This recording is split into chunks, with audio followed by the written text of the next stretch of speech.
ছেড়ে দিলেই তো ছেড়ে দেওয়া যায়, থেকে যাওয়াটাই তো কঠিন। এক একটা বছর যাচ্ছে, এক একটা করে কাছের মানুষ কমে যাচ্ছে জীবন থেকে। আগের বছর যে প্রথম নিউ ইয়ারের শুভেচ্ছা জানিয়েছিল, এবছর সে আর নেই।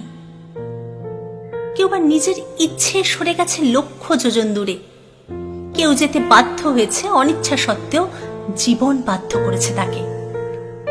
স্বামী, সন্তান, সাজানো গোছানো ফ্ল্যাট, আলমারি ভর্তি sari, skirt, kurti, matching jewellery, নিজের হাতে কেনা জলের বোতল, টিফিন বক্স, রান্নাঘরের গ্যাস ওভেন মোছা নেতা, ঘরের জানলায় রাখা যত্নে বড় করা অ্যালোভেরা গাছ, সব ছেড়ে চলে যেতে। মনে আছে যখন বাবা ছিলেন, তখন সন্ধ্যায় অফিস থেকে ফিরে কিছুক্ষণ বাবার কাছে বসে যখন উঠে চলে আসতাম, তখন বাবা বলতেন, আর একটু থাক না।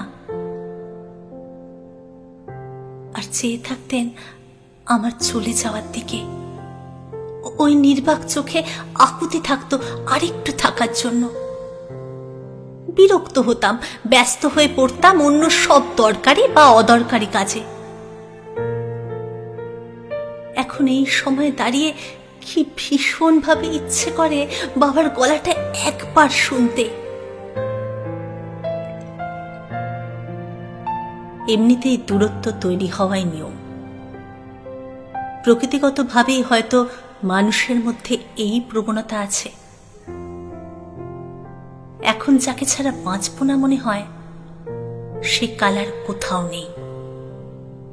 যে বন্ধুদের সঙ্গে প্রতিদিন দেখা না করলে, আড্ডা না দিলে ভাত হজম হতো না, এখন তাদের অনেকের সঙ্গে দেখাই হয় না বছরের পর বছর। নিজের আত্মজের সঙ্গেও দূরত্ব তৈরি হয়। যে স্কুল থেকে বেরিয়ে গল গল করে যাবতীয় কথা উগরে দিত, এখন তার বয়সোচিত গাম্ভীর্য। সে শিখে গেছে সব কথা বাবা মাকেও বলতে নেই। যারা সব চাওয়া পাওয়ার বাইরে চলে গেছে, তাদের আর ফিরিয়ে আনতে পারবো না কোনো মতেই। কিন্তু যারা আছেন, যারা প্রিয় ছিল, সামান্য কিছু ভুল বোঝাবুঝিতে সরে গেছে, আমরাও আর তাদের ফিরিয়ে আনার চেষ্টা করিনি। পড়ে থাকা জীবনের শেষ কটা দিনের আলোয় তাদের ফিরিয়ে আনার চেষ্টাটুকু করি। মৃত্যু কখনো